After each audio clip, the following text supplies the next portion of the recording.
जय श्री हरि। आप सभी भक्तों पर माता लक्ष्मी और भगवान विष्णु की कृपा सदा सर्वदा बनी रहे। आज के इस वीडियो में आप सभी श्रवण करेंगे पौष मास के शुक्ला पक्ष में पड़ने वाली पौष पुत्रदा एकादशी व्रत की प्रमुख कथा। पुत्रदा एकादशी व्रत को हिंदू धर्म में अत्यधिक पवित्र और शुभ माना जाता है। इस दिन भगवान विष्णु की पूजा अर्चना का विशेष महत्व है। मान्यता है कि इस व्रत को करने से संतान प्राप्ति और उनकी समृद्धि की आशीर्वाद मिलता है। संतान सुख की कामना वाले दंपति अवश्य रखे व्रत।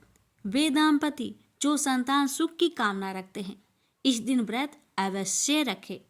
प्यारे भक्तों, कहते हैं कि संतान सुख की कामना लेकर यह व्रत करने पर भगवान विष्णु जी की परम कृपा होती है। ऐसे दाम्पत्य की गोद अवश्य भर जाती है। विशेषकर उन दाम्पत्यों को भी संतान सुख प्राप्त होता है जिनके संतान नहीं है। इस व्रत से भगवान विष्णु की कृपा और आशीर्वाद प्राप्त होती है जो परिवार की समृद्धि और खुशहाली के लिए महत्वपूर्ण है। तो आइए प्यारे भक्तों, बड़े ही श्रद्धा और प्रसन्नचित मन से इस पावन कथा का रसपान करते हैं। इस कथा को स्वयं भगवान श्री कृष्ण ने युधिष्ठिर को सुनाया है और उसी कथा को हम आप सभी के सामने प्रस्तुत कर रहे हैं। व्रत करने वाले भक्त इस कथा को पूरा अवश्य सुने, क्योंकि कथा के बिना व्रत अधूरा माना जाता है। कथा श्रवण करने के बाद ही आपको व्रत का पूर्ण फल प्राप्त होगा। हे लक्ष्मी नारायण भगवान जी, आपकी कथा कहने वाले और श्रद्धा भाव से सुनने वाले सभी भक्तों की हर मनोकामना को पूर्ण करे। प्रेम से बोलिए विष्णु भगवान की अनंत स्वरूपों की जय। कथा।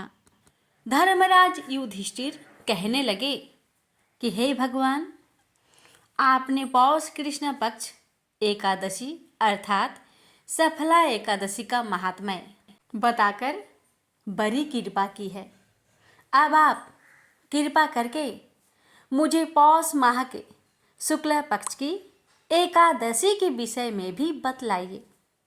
इस एकादशी का क्या नाम है तथा इसके व्रत का क्या विधान है, इसकी विधि क्या है, इसका व्रत करने से किस फल की प्राप्ति होती है और उसमें कौन से देवता का पूजन किया जाता है। कृपया यह सब विधान पूर्वक कहिए। भगवान श्री कृष्ण बोले, पौष माह के शुक्ला पक्ष में आने वाली इस एकादशी को पौष पुत्रदा एकादशी कहा जाता है।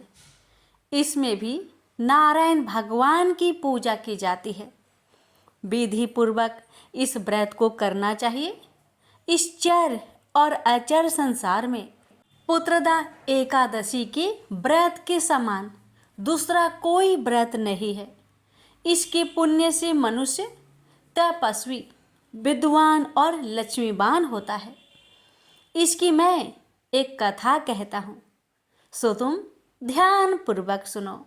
भद्रावती नामक नगर में सुकेतुमान नाम का एक राजा राज्य करता था। उसके कोई पुत्र नहीं था। उसकी स्त्री का नाम सभ्या था। वह निपुत्री होने के कारण सदैव चिंतित रहा करती थी। राजा के पितर भी रो रो कर पिंड लिया करते थे और सोचा करते थे कि इसके बाद हमको कौन पिंड देगा। राजा को भाई, बांधव, धन, हाथी, घोड़े, राज्य और मंत्री, इन सब में से किसी से भी संतुष्ट नहीं होता था। वह सदैव यही विचार करता था कि मेरे मरने के बाद मुझको कौन पिंडदान करेगा। बिना पुत्र के पितरों और देवताओं का ऋण मैं कैसे चुका सकूंगा। जिस घर में पुत्र न हो उस घर में सदैव अंधेरा ही रहता है। इसलिए पुत्र उत्पत्ति के लिए प्रयत्न करना चाहिए। जिस मनुष्य ने पुत्र का मुख देखा है वह धन्य है। उसको इस लोक में यश और परलोक में शांति मिलती है। अर्थात उनके दोनों लोक सुधर जाते हैं। पूर्व जन्म के कर्म से ही इस जन्म में पुत्र, धन आदि प्राप्त होते हैं। राजा इसी प्रकार रात दिन चिंता में लगा रहता था। एक समय तो राजा ने अपने शरीर को त्याग देने का निश्चय किया, परंतु आत्मघात को महान पाप समझकर उसने ऐसा नहीं किया। एक दिन राजा ऐसा ही विचार करता हुआ अपने घोड़े पर चढ़कर वन को चल दिया तथा पंछियों और वृक्षों को देखने लगा। उसने देखा कि वन में मृग, बाघ, सूअर, सिंह, बंदर, सर्प आदि सब भ्रमण कर रहे हैं। हाथी अपने बच्चों और हथिनियों के बीच घूम रहा है। इस वन में कहीं तो गीदड़ अपने कर्कश स्वर में बोल रहे हैं, कहीं उल्लू ध्वनि कर रहे हैं। वन के दृश्य को देखकर राजा सोच विचार में लग गया। इसी प्रकार आधा दिन बीत गया। वह सोचने लगा कि मैंने कई यज्ञ किए, ब्राह्मणों को स्वादिष्ट भोजन से तृप्त किया, फिर भी मुझको दुख प्राप्त हुआ, क्यों? राजा प्यास के मारे अत्यंत दुखी हो गया और पानी की तलाश में इधर उधर फिरने लगा। थोड़ी दूर पर राजा ने एक सरोवर देखा। उस सरोवर में कमल खिले थे तथा सारस, हंस, मगरमच्छ आदि विहार कर रहे थे। उस सरोवर के चारों तरफ मुनियों के आश्रम बने हुए थे। उसी समय राजा के दाहिने अंग फरकने लगे।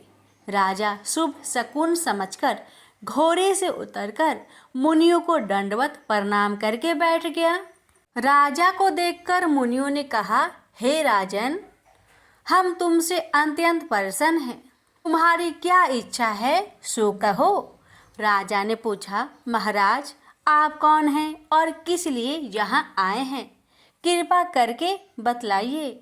मुनि कहने लगे कि हे राजन, आज संतान देने वाली पुत्रदा एकादशी है। हम लोग विश्वदेव हैं और इस सरोवर में स्नान करने के लिए आए हैं। यह सुनकर राजा कहने लगा कि महाराज, मेरे भी कोई संतान नहीं है। यदि आप मुझ पर प्रसन्न हैं तो एक पुत्र का वरदान दीजिए।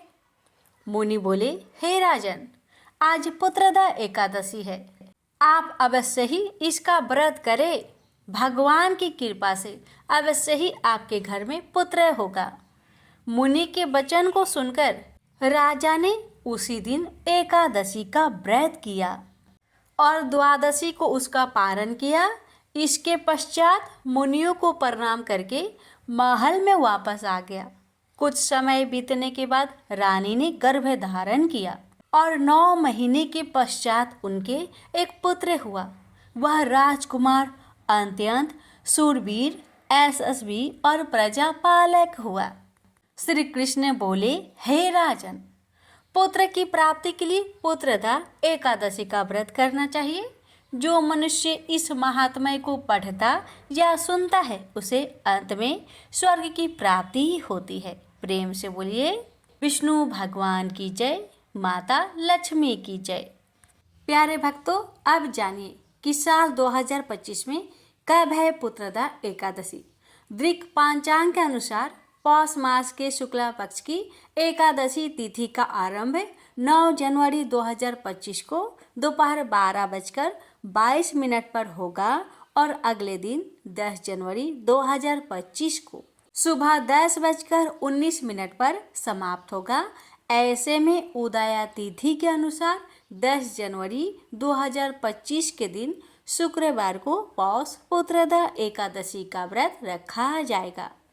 पारण का समय रहेगा 12 जनवरी 2025 को सुबह 7:15 AM से 8:21 AM तक।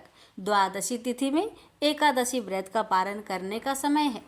जानिए भक्तों, पुत्रदा एकादशी व्रत की पूजन विधि के बारे में।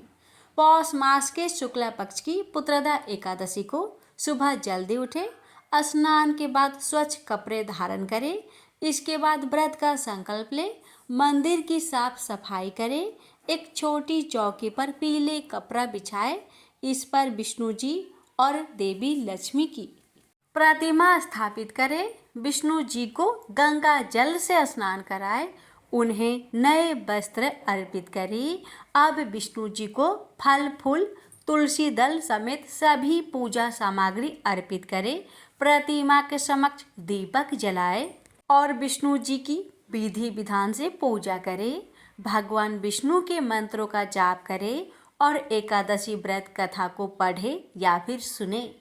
दिन भर उपवास रखे और अगले दिन सुबह सूर्य उदय से पूर्व उठे। स्नान आदि के बाद स्वच्छ कपड़े पहने। ब्राह्मणों और जरूरतमंदों को अपने क्षमता अनुसार अन्न धन का दान करें। इसके बाद द्वादशी तिथि में व्रत का पारण करें।